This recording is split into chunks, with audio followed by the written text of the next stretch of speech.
तो hello everyone, this is your mentor Damini. आप सभी का स्वागत है हमारे अपने channel agri entrance and BSc exam Adda 24/7 पे। तो आज होने वाला है हमारा लेक्चर नंबर 23, जिसमें हम जीन एक्सप्रेशन के बारे में जानने वाले हैं। तो वीडियो शुरू करने से पहले अगर आपने अभी तक हमारे चैनल को सब्सक्राइब नहीं किया है तो हमारे चैनल को जरूर सब्सक्राइब करें और हाँ, इस वीडियो को भी जरूर लाइक करें और शेयर करें। चलो बच्चों, आज की क्लास में हम जीन एक्सप्रेशन के बारे में पढ़ने वाले हैं और आज की क्लास आपका आखिरी क्लास होने वाली है यूट्यूब पे। फंडामेंटल्स ऑफ जेनेटिक्स की आपकी लास्ट क्लास होने वाली है, जिसमें हम जीन एक्सप्रेशन के बारे में पढ़ने वाले हैं। अब देखो, जीन एक्सप्रेशन में हम पढ़ेंगे जीन रेगुलेशन किस तरीके से होता है, जीन रेगुलेशन का मतलब क्या होता है, जीन एक्सप्रेशन का क्या मतलब होता है। अब मैंने आपको बोला था कि यार मैंने आपको क्या बोला था बच्चों मैंने आपको बोला था कि सेल होती है, सेल के अंदर न्यूक्लियस पाया जाता है और न्यूक्लियस के अंदर डीएनए पाया जाता है और डीएनए में जीन्स पाई जाती हैं। अब हर सेल में ये चीज हो रही है। अब हमारी बॉडी में कितनी ज्यादा सेल है, हम बोलते हैं ना यार, हम जो यूकैरियोट्स हैं, हम मल्टी सेलुलर होते हैं। हमारी बॉडी में बहुत सारी सेल्स पाई जाती है। हमारा यही कहना होता है, अगर हमारी बॉडी में बहुत सारी सेल पाई जा रही है तो हर सेल में जीन होगी, हर सेल में जीन होगी बच्चे, हर सेल में जीन्स होंगी। तो जो हर जीन है वो हमारे अलग अलग कैरेक्टर यानी कि अलग अलग गुणों को कंट्रोल कर रहा है। अगर मेरी स्किन सेल है तो वो मेरी स्किन बनाने का काम कर रहा है। अगर मेरी ब्रेन सेल है तो वो ब्रेन में बन रहा है। अगर मेरा एग सेल है तो वो एग बनाने में मदद कर रहा है। हर सेल में जो जीन है उसका अपना अपना एक्सप्रेशन होता है। एक्सप्रेशन बोलने का मेरा मतलब है कि वो एक काम करेगी।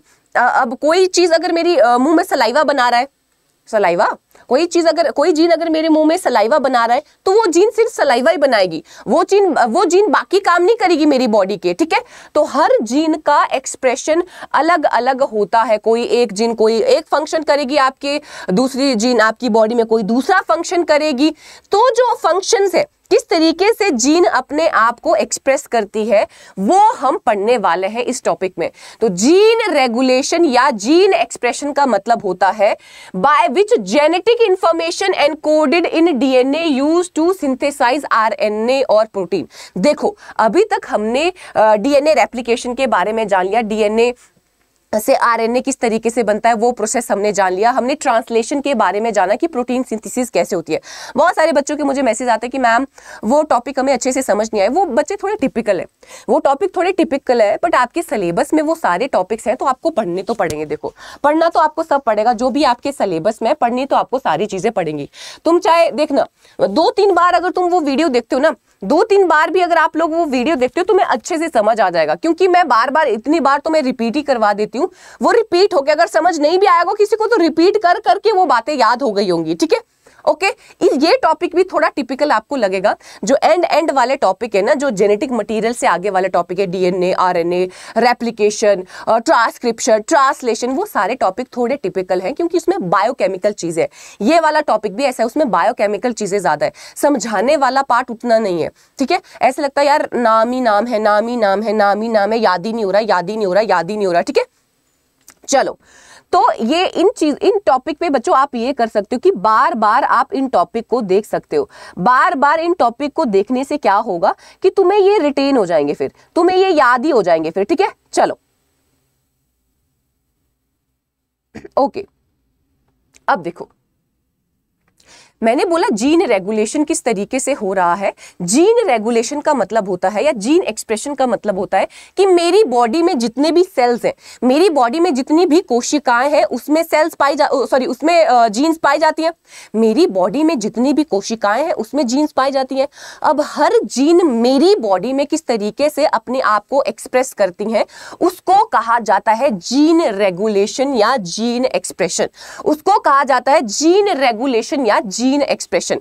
ठीक है, it enable an organism to produce specific protein. अब देखो, आगे जो हम चीजें पढ़ेंगे कि जीन एक्सप्रेशन किस तरीके से होता है, वहां पे हम ये देखेंगे कि किस तरीके से वो जीन्स बन रही हैं, किस तरीके से जीन्स बन रही हैं बच्चे। ठीक है, चलो, आई होप इतनी चीजें समझ में आ गई होंगी।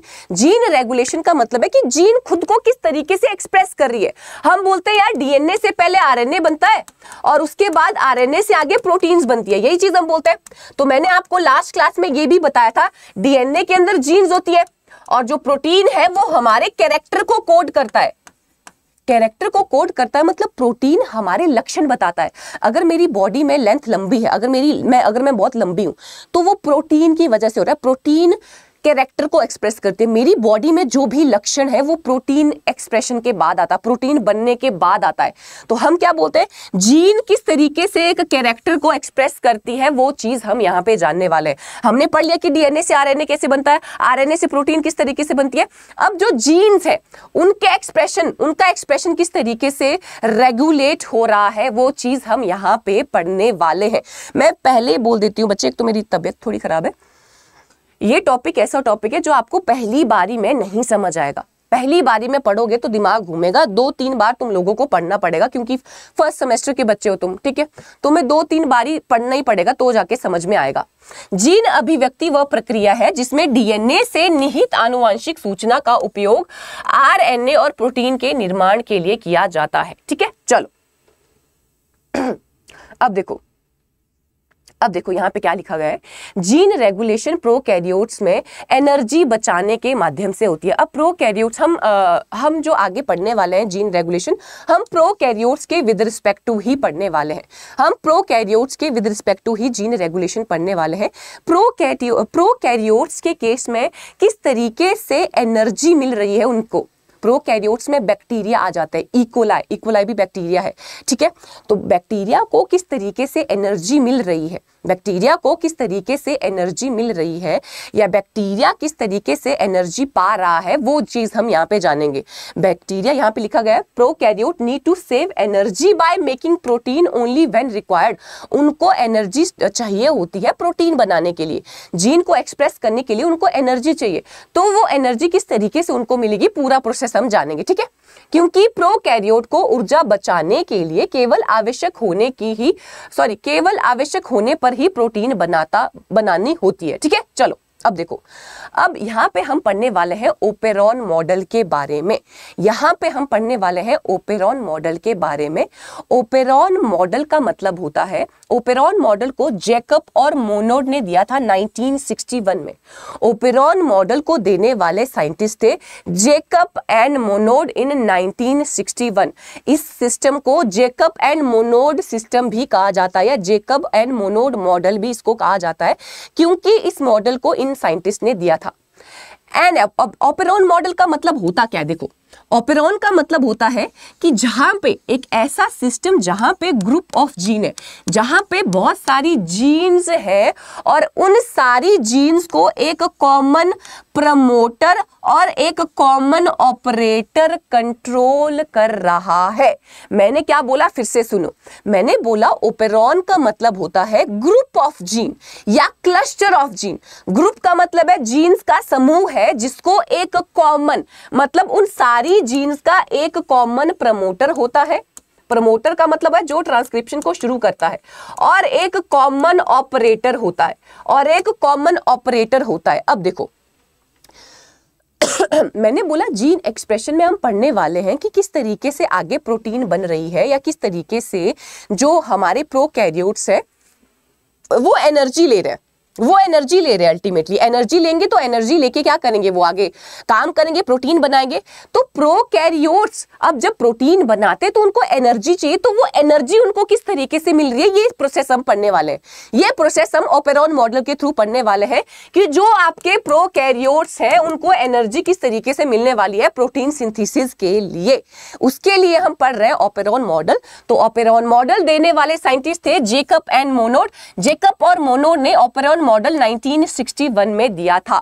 ओपेरॉन का मतलब होता है समूह जीन का, ग्रुप ऑफ जीन्स जिसका एक कॉमन प्रमोटर और ऑपरेटर होता है। अभी जब हम 1 बाय 1 आगे बढ़ेंगे तब जाके आपको चीजें समझ में आएंगी कि मैं क्या बोलने की कोशिश कर रही हूं। अभी हम स्टेप बाय स्टेप, देखो मेरा गले को थोड़ा वो है, थोड़ा सुन लेना बस, फटी हुई आवाज, ठीक है। देखो अभी हम स्टेप बाय स्टेप सारी चीजें पढ़ेंगे, फिर मैं एक बार फिर से तुम्हारा रिवीजन करवाऊंगी ताकि याद हो सके, ठीक है। और 1-2 बार तो तुमको देखना पड़ेगा ये लेक्चर, तभी जाके समझ में आएगा, अदरवाइज ये समझ में नहीं आने वाला। चलो देखो इस तरीके से, देखो यहाँ पे स्ट्रक्चर दिया गया है, इसी पे आते हैं सबसे पहले। उसके बाद क्या करते हैं, उसके बाद पहले यहाँ पे ये जान लो, उसके बाद इसी स्ट्रक्चर पे आएंगे, यहीं से समझेंगे डायरेक्ट। देखो मैंने बोला कि बैक्टीरिया को एनर्जी चाहिए आगे प्रोटीन बनाने के लिए, ठीक है। अगर मान लो बैक्टीरिया लगा आलू में बैक्टीरिया लगा, आलू में तो ग्लूकोज होता है, तो आलू से तो वो डायरेक्टली एनर्जी ले लेगा। मान लो मेरा बैक्टीरिया कुछ ऐसे मीडियम में है जहां पे ग्लूकोज नहीं है, मान लो बैक्टीरिया मेरा लैक्टोज में है, मतलब मिल्क में है, दूध में बैक्टीरिया लगा, एक दूध में बैक्टीरिया गया इकोलाई। अब इकोलाई ने बोला यार मैं तो ग्लूकोज से एनर्जी लेता हूं, अब ये तो लैक्टोज है, अब मैं लैक्टोज से कैसे एनर्जी लूंगा, अगर मैंने एनर्जी नहीं ली तो मैं प्रोटीन कैसे बना पाऊंगा। तो इकोलाई ने बोला कि यार लैक्टोज है, अब मुझे क्या करना पड़ेगा। इकोलाई के दिमाग में आया यार मुझे लैक्टोज को पहले ग्लूकोज और गैलेक्टोज में कन्वर्ट करना पड़ेगा, फिर यहां से मुझे ग्लूकोज मिलेगा और यहां से एनर्जी लेके मैं प्रोटीन सिंथेसिस कर लूंगा। देखो इस टॉपिक को पढ़ने का मेन उद्देश्य ये है कि प्रोकैरियोट्स के केस में किस तरीके से जीन एक्सप्रेस हो रही है। जीन एक्सप्रेस होने का मतलब है प्रोटीन कैसे बन रही है। हमने प्रोसेस तो कंप्लीट जान लिया, प्रोटीन सिंथेसिस का, जिसको हम ट्रांसलेशन बोलते हैं। तो अब प्रोकैरियोट्स के केस में हम जान रहे हैं कि किस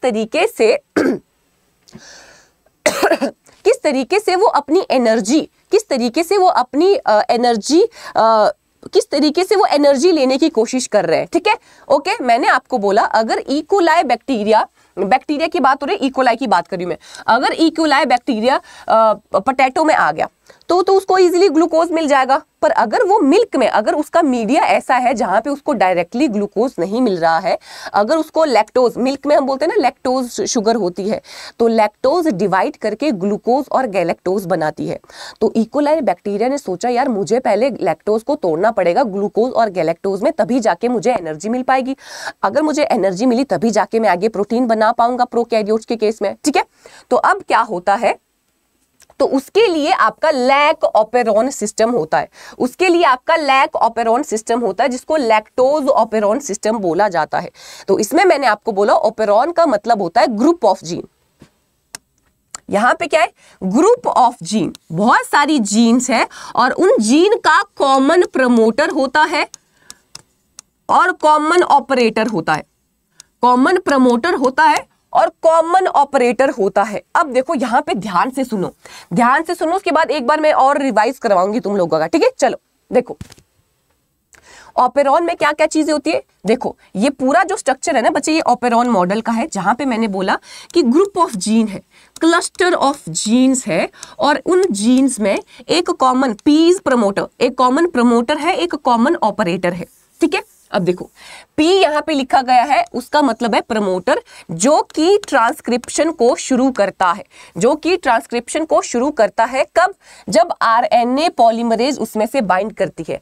अब मैं एक और पॉइंट आपको ऐड करना चाहती हूं, जिन भी बच्चों ने ट्रांसक्रिप्शन, ट्रांसलेशन ये चीजें नहीं पढ़ी हैं, ये चीजें अगर आपने स्किप की हैं तो ये टॉपिक तुमको ऐसे भी नहीं समझ आएगा, ऐसे जिनने पढ़ा है उनको भी नहीं समझ आएगा एक बारी में, तो 2-3 बार तुम्हें देखना पड़ेगा, ठीक है। तो देखो प्रमोटर में मैंने बोला, प्रमोटर आपकी वो जीन होती है, वो एरिया होता है जो ट्रांसक्रिप्शन को शुरू करता है, ट्रांसक्रिप्शन को शुरू कैसे करता है, जब आरएनए पॉलीमरेज उसमें बाइंड करता है। दूसरा ऑपरेटर जीन का फंक्शन होता है कि यहां पे रीप्रेसर प्रोटीन बाइंड करती है। अब रीप्रेसर प्रोटीन का मतलब क्या होता है वो हम आगे जानेंगे। तो यहां पे आपको ये याद रखना है, ऑपरेटर जीन के साथ कौन जुड़ता है, रिप्रेसर प्रोटीन जुड़ती है। और स्ट्रक्चरल जीन, जो ये आपको जीन दिख रही है ZYA, ये स्ट्रक्चरल जीन है जो क्या बनाती है, प्रोटीन बनाती है। याद करो मैंने mRNA के केस में आपको पार्ट्स बताए थे, प्रमोटर होते हैं, स्ट्रक्चर जीन होती है, टर्मिनेटर होते हैं, ठीक है। ओके इतनी चीजें हो गई। अब देखो उसके बाद आ जाता है रेगुलेटर, जो I जीन है इसको इनहिबिटर जीन बोला जाता है, जो कि रेगुलेटर होती है, जो कि ट्रांसक्रिप्शन, देखो यहां पे कंफ्यूज नहीं होना है, आई को इनहिबिटर बोला जाता है, पर इनहिबिटर होती है ये जीन, आई का मतलब है इनहिबिटर। इसको रेगुलेटर जीन भी बोला जाता है क्योंकि ये ट्रांसक्रिप्शन को रेगुलेट कर रही है। ट्रांसक्रिप्शन बंद करेंगे या ट्रांसक्रिप्शन होगी या ना होगी, इस पे काफी हद तक डिपेंड करती है वो चीज, ठीक है। तो मैंने आपको 4 टर्म्स के बारे में बताया। पी के बारे में बताया मैंने प्रमोटर। प्रमोटर का मतलब होता है ऐसा एरिया जो ट्रांसक्रिप्शन को शुरू करता है। ट्रांसक्रिप्शन को कब शुरू करेगा? जब वहां पे आरएनए पॉलीमरेज बाइंड करेगी। दूसरी आ जाती है ऑपरेटर। ऑपरेटर का काम बस एक होता है कि वहां पे रिप्रेसर प्रोटीन आगे चल के बाइंड करती है। उसके बाद मैंने बोला स्ट्रक्चरल जीन। स्ट्रक्चरल जीन का मतलब होता है ऐसी जीन जो आगे चल के ट्रांसक्रिप्शन करती है या एमआरएनए बनाता है। उसके बाद मैंने आपको बोला रेगुलेटर जीन। उसके बाद मैंने आपको बोला रेगुलेटर जीन। रेगुलेटर जीन का मतलब होता है ऐसी जीन जो ट्रांसक्रिप्शन के प्रोसेस को रेगुलेट कर रही है, उसको ऑन या ऑफ कर रही है, ठीक है। इतनी चीज हो गई। अब देखो, अब आ जाओ,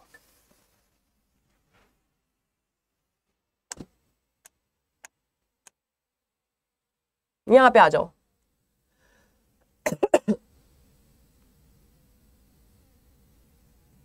देखो यहां पे लिखा गया है in the absence of inducer. रुक जाओ,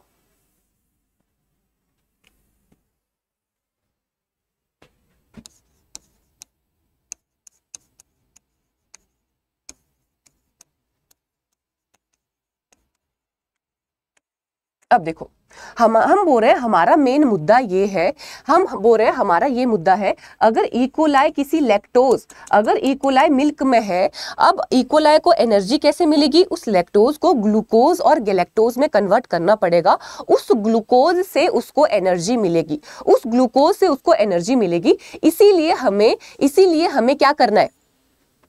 इसीलिए हमें लैक्टोज को ग्लूकोज और गैलेक्टोज में कन्वर्ट करना है। अब देखो मैंने बोला ये मेरे पास ऑपेरॉन है, ये मेरे पास ऑपेरॉन है। अब देखो जब आरएनए पॉलीमरेज आया, देखो अब क्या होगा।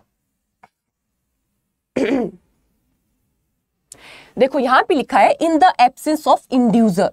इंड्यूसर का मतलब है लैक्टोज। जब आपका लैक्टोज एब्सेंट था, मतलब जब आपका इकोलाई के इर्द गिर्द ग्लूकोज प्रेजेंट था, जब उसमें लैक्टोज नहीं था, मतलब इकोलाई के अराउंड जो मीडिया था, जब वो लैक्टोज नहीं था, इसीलिए कहा गया in the absence of inducer. Inducer है लैक्टोज। लैक ऑपेरॉन का मॉडल तभी खुलेगा जब इंड्यूसर आएगा। इंड्यूसर कौन है? लैक्टोज है। तो यहां पे बोला गया है कि जब लैक्टोज नहीं होगा, in the absence of lactose, देखो क्या होगा। आरएनए पॉलीमरेज यहां पे आएगा, प्रमोटर के साथ जुड़ा, तो आरएनए पॉलीमरेज जब प्रमोटर के साथ जुड़ता है तो होता है ट्रांसक्रिप्शन। तो ट्रांसक्रिप्शन का प्रोसेस शुरू होगा। रेगुलेटर जीन आई बोलेगी कि हाँ प्रमोटर के साथ पॉलीमरेज जुड़ चुका है तो आगे चल के आरएनए बनाओ। तो रेगुलेटर जीन बनाती है रिप्रेसर एमआरएनए। रिप्रेसर एमआरएनए, हमने बात की थी कि डीएनए से आरएनए बनता है और आरएनए से प्रोटीन बनती है। ये एमआरएनए रिप्रेसर प्रोटीन बनाता है, ये एमआरएनए रिप्रेसर प्रोटीन बनाता है और लैक्टोज की एब्सेंस में ये रिप्रेसर ऑपरेटर के साथ जुड़ जाता है। मैंने आपको बोला था ना ऑपरेटर का क्या फंक्शन होता है, मैंने बोला था ना ऑपरेटर का क्या फंक्शन होता है। मैंने बोला था कि जो ऑपरेटर है वो रिप्रेसर के साथ जुड़ता है, जो ऑपरेटर है वो रिप्रेसर के साथ जुड़ता है। जब ऑपरेटर के साथ रिप्रेसर जुड़ रहा है, रिप्रेसर ऑपरेटर को बोल रहा है कि भाई लैक्टोज है ही नहीं, लैक्टोज है ही नहीं, तो आगे एमआरएनए बनाने की कोई जरूरत नहीं है, आगे प्रोटीन बनाने की कोई जरूरत नहीं है। तुझे एनर्जी मिल जाएगी क्योंकि तेरे इर्द गिर्द तुझे कन्वर्ट नहीं करना पड़ेगा। तेरे इर्द गिर्द ऑलरेडी ग्लूकोज है, तुझे एनर्जी लैक्टोज से नहीं चाहिए, तेरे इर्द गिर्द ऑलरेडी एनर्जी है, तो तुझे आगे प्रोटीन बनाने की कोई जरूरत नहीं है। इतनी चीज क्लियर होगी। तो सबसे पहले मैंने बोला कि जब लैक्टोज एब्सेंस होता है, मतलब नियर बाय एक बैक्टीरिया था उसके अराउंड लैक्टोज नहीं था, उसके अराउंड ग्लूकोज ही है। अब जब उसके अराउंड ग्लूकोज ही है तब उसको तो डायरेक्ट एनर्जी मिल जाएगी ग्लूकोज की, तो हमें नहीं चाहिए, ये हमें नहीं चाहिए। देखो ये स्ट्रक्चर, ये वाला चीज हमें नहीं चाहिए। हम नहीं चाहते कि आगे प्रोटीन बने। देखो एक पॉइंट और समझ लो तब और अच्छे से समझ में आ जाएगा। देखो जो ये स्ट्रक्चर जीन होती है बच्चे, जो ये स्ट्रक्चर जीन होती है ZYA, ये तीनों स्ट्रक्चर जीन होती है जो आगे चल के mRNA बनाती है, जो आगे चल के mRNA बनाती है। इन स्ट्रक्चर जीन में देखो, जो ये Z जीन है वो एक एंजाइम बनाती है बीटा गैलेक्टोसिडेज, और Y जो है वो बनाती है एंजाइम परमिएज, A जो है वो ट्रांस एसिटाइलेज एंजाइम बनाती हैं। अब इन एंजाइम से देखो क्या होता है, अगर तुमको इनके फंक्शन समझ में आ जाएंगे तब तुम्हें समझ आ जाएगा कि क्या बोलने की कोशिश कर रही हूं मैं। बीटा गैलेक्टोसिडेज लैक्टोज को ग्लूकोज और गैलेक्टोज में कन्वर्ट करता है। लैक्टोज को ग्लूकोज और गैलेक्टोज में कन्वर्ट करने का काम बीटा गैलेक्टोसिडेज करता है। परमिएज जो है वो परमिट करता है, वो इकोलाई को बोलता भी लैक्टोज एब्जॉर्ब कर ले, बाद में बीटा गैलेक्टोसिडेज उसको कन्वर्ट करवा देगा, तू बस एब्जॉर्ब कर ले। तो लैक्टोज को एब्जॉर्ब करवाने का काम परमिएज करता है, लैक्टोज को एब्जॉर्ब करवाने का काम इकोलाई में परमिएज करता है, और ट्रांस एसिटाइलेज एसिटाइल ग्रुप को ऐड करवाता है। इसका फंक्शन याद करने की जरूरत नहीं, इसका फंक्शन यहाँ पे रेलेवेंस है नहीं, तो यहाँ पे इतनी चीज आपको याद रखो, एसिटाइल ग्रुप को ऐड करता है, ये याद रखना, एसिटाइल ग्रुप को ऐड करवाता है, बस इतना याद रखना, ठीक है। चलो देखो, मैंने आपको क्या बोला बच्चों, मैंने बोला कि अगर ये हमारा mRNA बना, अगर इन्होंने चल के आगे mRNA बनाया तो ये इन तीन एंजाइम को बनाएगी, ये इन तीन एंजाइम को बनाएगी, और ये तीनों एंजाइम लैक्टोज को ग्लूकोज और गैलेक्टोज में कन्वर्ट करने में मदद करती हैं, मदद करेंगी। अगर मदद करेंगी तो तब जाके इकोलाई को एनर्जी मिलेगी।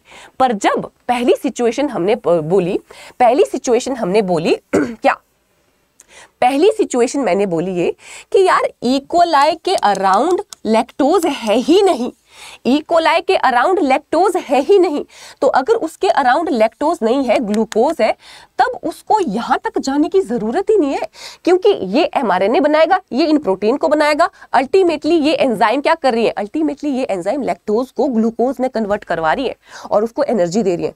पर यहाँ पे लैक्टोज है ही नहीं, तो इन एंजाइम का क्या रोल है, इन एंजाइम का कोई लेना देना नहीं है। तो पहले सिनेरियो में बच्चे यही बोला गया है, पहले सिनेरियो में यही बोला गया है कि जब इंड्यूसर नहीं है, इंड्यूसर का मतलब है लैक्टोज जब एब्सेंट है तो प्रमोटर पे आरएनए पॉलीमरेज आएगा, प्रमोटर पे आरएनए पॉलीमरेज आएगा, प्रमोटर पे जैसे आरएनए पॉलीमरेज आया वो रेगुलेटर जीन को बोलेगा भाई तू रिप्रेसर एमआरएनए बना, रिप्रेसर एमआरएनए फिर रिप्रेसर प्रोटीन चल के बनाता है, और ये प्रोटीन चिपकती है ऑपरेटर के साथ, ये प्रोटीन जाती है ऑपरेटर के पास, ए भाई ऑपरेटर आसपास ग्लूकोज ऑलरेडी है, तुझे आगे काम करने की कोई जरूरत नहीं है, तुझे लैक्टोज को ग्लूकोज और गैलेक्टोज में कन्वर्ट नहीं करना है, क्योंकि लैक्टोज है ही नहीं आसपास, आसपास तेरे ऑलरेडी ग्लूकोज है, तुझे उससे एनर्जी मिल जाएगी, आगे प्रोटीन बन जाएगी। इतनी बात क्लियर होगी। पहला पॉइंट आई होप आपको क्लियर हो चुका होगा, मैं फिर से रिपीट करी, उसके बाद हम दूसरे पे आ जाएंगे, ठीक है। चलो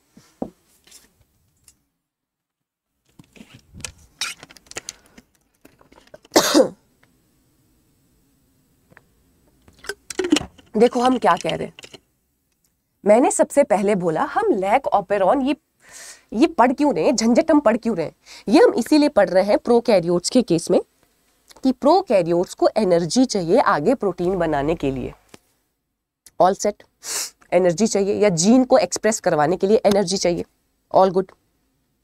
तो हमने बोला उसके लिए जेकब और मोनोड ने ऑपेरॉन मॉडल दिया। ऑपेरॉन मॉडल है क्या, ऑपेरॉन का मतलब है ऐसा स्ट्रक्चर जहां पे बहुत सारी जीन्स हैं, ऐसा स्ट्रक्चर जहां पे बहुत सारी जीन है जिनका कॉमन प्रमोटर और कॉमन ऑपरेटर है, उसको ऑपेरॉन बोला जाता है। डन। प्रमोटर का काम होता है ट्रांसक्रिप्शन को शुरू करना जब उसके साथ आरएनए पॉलीमरेज जुड़ता है। आई का मतलब है इनहिबिटर या रेगुलेटरी जीन, जो ट्रांसक्रिप्शन को बंद भी करवा सकता है, जो ट्रांसक्रिप्शन को ऑन भी करवा सकता है।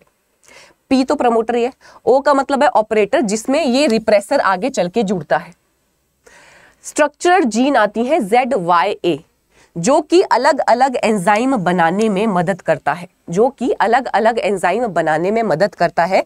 ये जो एंजाइम है वो आगे चल के लैक्टोज को ग्लूकोज और गैलेक्टोज में कन्वर्ट करती है, इतना याद रखो। बीटा गैलेक्टोसिडेज का काम ये होता है, परमिएज का काम होता है वो इकोलाई को बोलता है तू एब्जॉर्ब तो कर लैक्टोज, बाद में तोड़ देंगे हम उसको, तू बस एब्जॉर्ब कर। अदरवाइज इकोलाई एब्जॉर्ब भी नहीं करता है, इकोलाई बोलता है यार मैं अगर इसको डाइजेस्ट ही नहीं कर पाऊंगा तो मैं इसको लूंगा क्यों, मैं इसको खाऊंगा क्यों। परमेज बोलता कि तू आने दे, बाद में हम तोड़ देंगे, बस तू आने दे, ठीक है। चलो इतनी चीज क्लियर होगी। फिर मैंने आपको बोला, कहाँ गया फिर मैंने आपको बोला पहला कंडीशन ओपेरॉन मॉडल का है, अगर लैक्टोज है ही नहीं, अगर ई कोलाई के अराउंड या अगर बैक्टीरिया के अराउंड लैक्टोज है ही नहीं, उसके अराउंड शुगर ग्लूकोज ही है, तो उसको ये झंझट करने की जरूरत ही नहीं है, उसको एनर्जी ग्लूकोज से मिल जाएगी। तो अब होगा क्या, प्रमोटर के पास पॉलीमरेज आया, जैसे पॉलीमरेज आया तो वो ट्रांसक्रिप्शन शुरू कर देगा। अब रेगुलेटर जीन जो है, जब उसको पता चलेगा कि यार लैक्टोज है ही नहीं, वो रिप्रेसर एमआरएनए बनाएगा, उस रिप्रेसर एमआरएनए से रिप्रेसर प्रोटीन बनती है, और वो रिप्रेसर प्रोटीन ऑपरेटर के साथ जुड़ती है, और वो इसको सिग्नल देंगी, भाई ऑपरेटर ग्लूकोज ऑलरेडी है, तुम्हें आगे इनसे एमआरएनए बनाने की कोई जरूरत नहीं है, तुम्हें और झंझट करने की कोई जरूरत नहीं है, बस यहीं पे थम जाओ, यहीं पे ठहर जाओ, आगे ट्रांसक्रिप्शन होने मत दो, अगर इंड्यूसर यानी कि लैक्टोज नहीं है। अब दूसरा सिनेरियो आ जाता है, अगर लैक्टोज है तो क्या होगा। अब देखो इस सिनेरियो में हमने बोला ऑपरेटर के साथ रिप्रेसर जुड़ा, और यहां तक बहुत बात ही नहीं गई। यहां से क्या होना था, बीटा गैलेक्टोसिडेज बनना था, यहां पे परमेज बनना था, और यहां पे ट्रांस एसिटाइलेज बनना था, ठीक है। अब रिप्रेसर ने बोला ऑपरेटर को, यार नहीं बनाते इसको, इन 3 एंजाइम को नहीं बनने देते, पर थोड़ा थोड़ा ठीक है, अगर थोड़ा थोड़ा बन भी गया तो कोई बात नहीं, तो बिल्कुल स्मॉल अमाउंट में ये तीनों बनती हैं, बिल्कुल स्मॉल अमाउंट में एमआरएनए बनेगा, ठीक है, बहुत ही स्मॉल अमाउंट में ये एंजाइम प्रोडक्शन यहाँ पे होता है जब लैक्टोज सराउंडिंग मीडिया में नहीं होता है। अब दूसरा सिनेरियो, अगर लैक्टोज सराउंडिंग मीडिया में है, अगर लैक्टोज सराउंडिंग मीडिया में है तब देखो क्या होता है, अगर लैक्टोज सराउंडिंग मीडिया में है तब देखो क्या होता है बच्चे।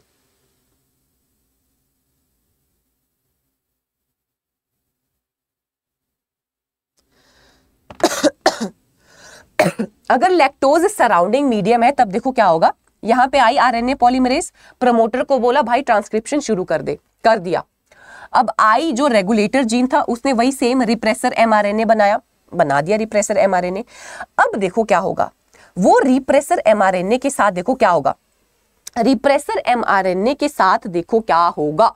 अब मैंने बोला कि पहले एक सिचुएशन थी जब ग्लूकोज था, तो ग्लूकोज था तो थोड़ी थोड़ी मात्रा में ये एंजाइम बन गई थी, थोड़ी थोड़ी मात्रा में ये एंजाइम बन गई थी।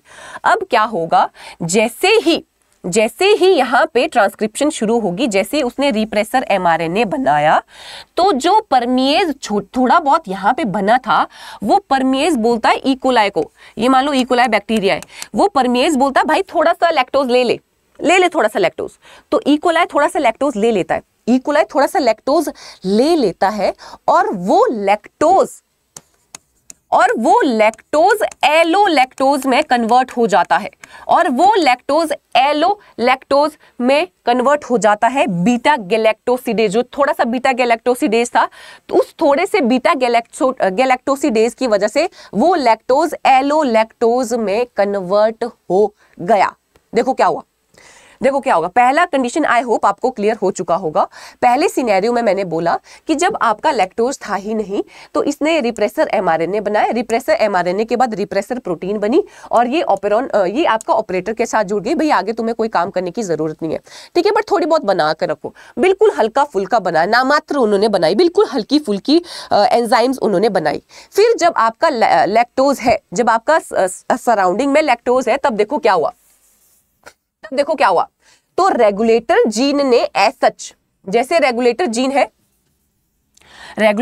नॉर्मली जैसे रिप्रेसर एमआरएनए बनाया, यहां पे भी रिप्रेसर एमआरएनए बनाया। अब जो परमेज हमारा थोड़ा बहुत बना था, वो परमेज क्या बोल रहा है, वो परमेज बोल रहा है कि भाई थोड़ा सा लैक्टोज ले लो यार, ई कोलाई को बोल रहा है थोड़ा सा लैक्टोज ले लो, तुम ले लो थोड़ा सा लैक्टोज। ई कोलाई ने थोड़ा सा लैक्टोज ले भी लिया, अब उस लैक्टोज को तोड़ना भी तो पड़ेगा, बीटा गैलेक्टोसिडेज जो यहाँ पे थोड़ा सा बना था, वो लैक्टोज को एलो लैक्टोज में कन्वर्ट कर देता है, वो लैक्टोज को एलो लैक्टोज में कन्वर्ट कर देता है। अब देखो क्या हुआ, एलो लैक्टोज बन गया। वो एलो लैक्टोज जो होता है बच्चे, वो रिप्रेसर, देखो रिप्रेसर एमआरएनए रिप्रेसर प्रोटीन बना देता है। वो एलो लैक्टोज रिप्रेसर प्रोटीन के साथ जुड़ के उसको इनएक्टिवेट कर देता है। यहां पे क्या हुआ, यहां पे रिप्रेसर प्रोटीन बनी और वो ओ के साथ जुड़ गई। यहां पे भी रिप्रेसर प्रोटीन बनी पर उसको ओ के साथ जुड़ने नहीं दिया गया। किसके द्वारा, एलो लैक्टोज के द्वारा। एलो लैक्टोज ने बोला ए रिप्रेसर प्रोटीन, मैं तुझे इनएक्टिवेट करता हूं, अब तू ऑपरेटर के पास नहीं जा पाएगा, अब तू ऑपरेटर के पास नहीं जा पाएगा। तो अब ये ऑपरेटर के पास नहीं जा पाया। प्रमोटर ने ऑपरेटर को बोला भाई कोई रिप्रेसर प्रोटीन नहीं आई है, आगे स्ट्रक्चर जीन में जाओ और यहां पे ट्रांसक्रिप्शन करो। तो ZYA ने mRNA बना दिया, mRNA से Z ने बीटा गैलेक्टोसिडेज बनाया, Y ने परमिएज बनाया, A ने ट्रांस एसिटाइलेज बनाया। ठीक है, ये सारी एंजाइम बन गई। सारी एंजाइम जब बन गई, सारी जीन्स जब एंजाइम जब बन गई, तो फिर इकोलाई को सिग्नल दिया गया भाई इकोलाई ले ले, पूरा लैक्टोज ले ले। पहले उसने थोड़ा लिया था, पूरा लैक्टोज ले ले, हम बन गए हैं, मैं लैक्टोज को ग्लूकोज और गैलेक्टोज में कन्वर्ट कर दूंगा और तुझे एनर्जी दे दूंगा। ये है पूरा प्रोसेस। आई नो दैट तुम्हारे दिमाग के दही हो गया होगा, बट बेसिक है। एक बार समझ में आ गया तो समझ में आ गया। ठीक है, मेरा गला भी बैठ गया यार चीख चीख के।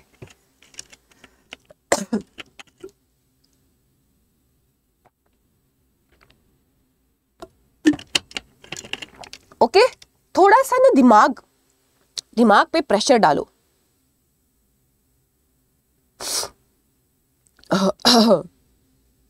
थोड़ा सा दिमाग पे आपको प्रेशर डालना पड़ेगा इसको समझने के लिए।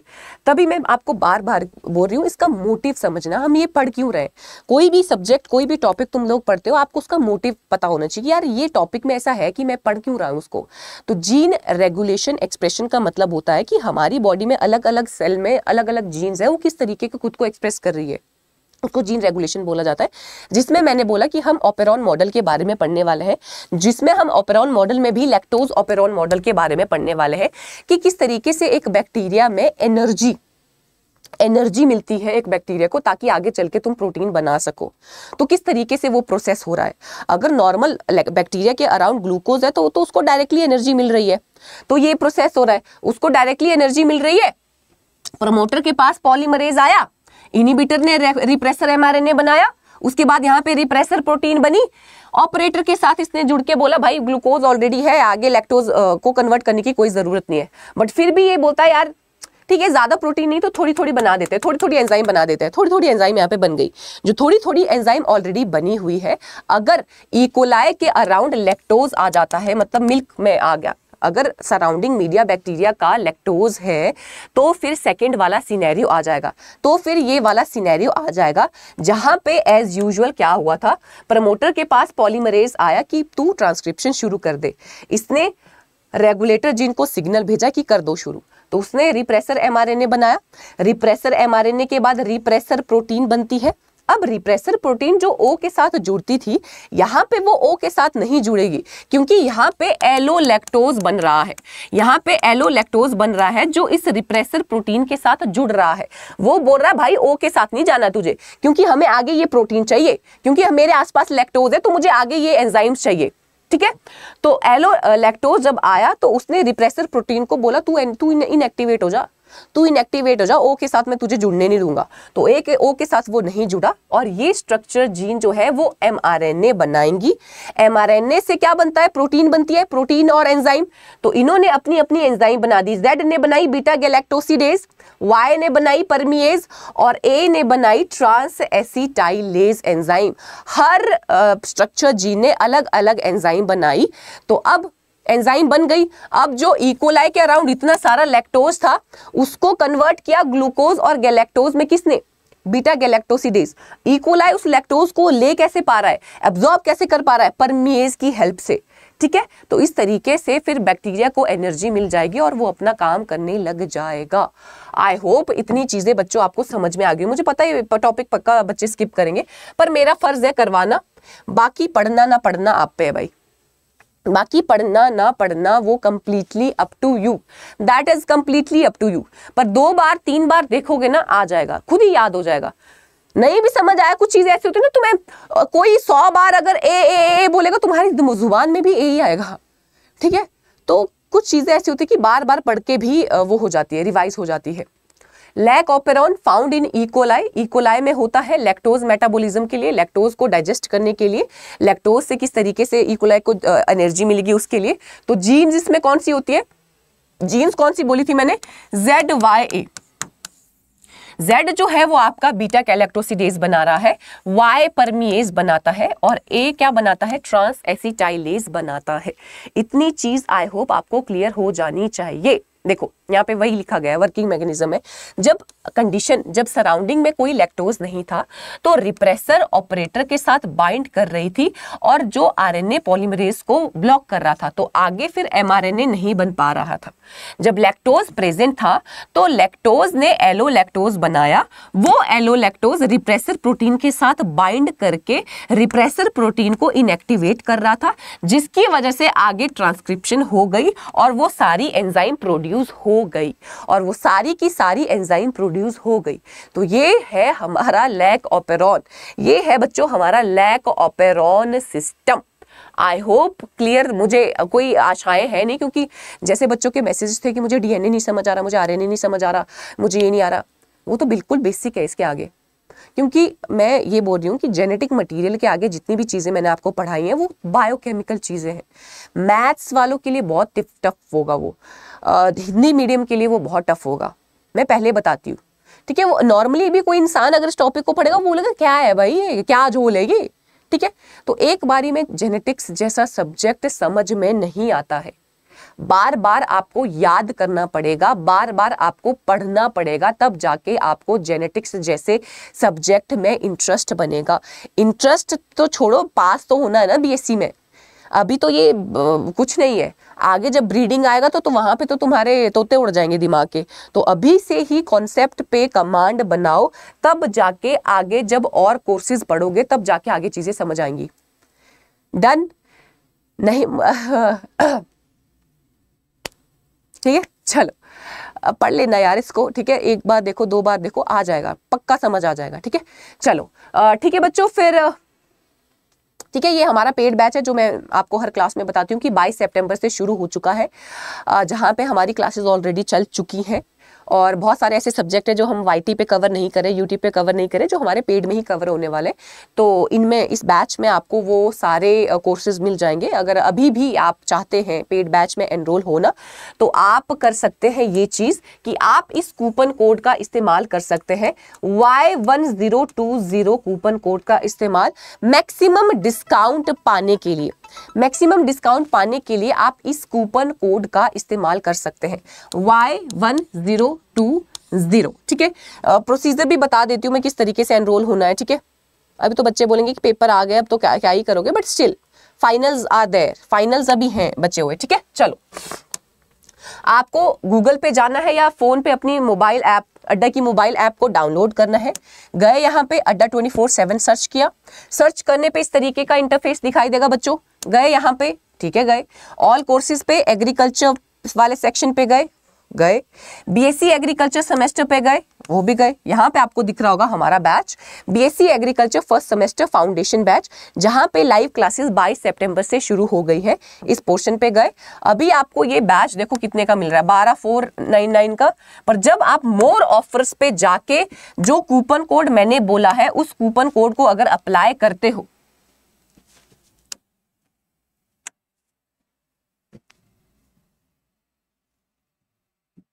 क्यों नहीं चल रहा है ये,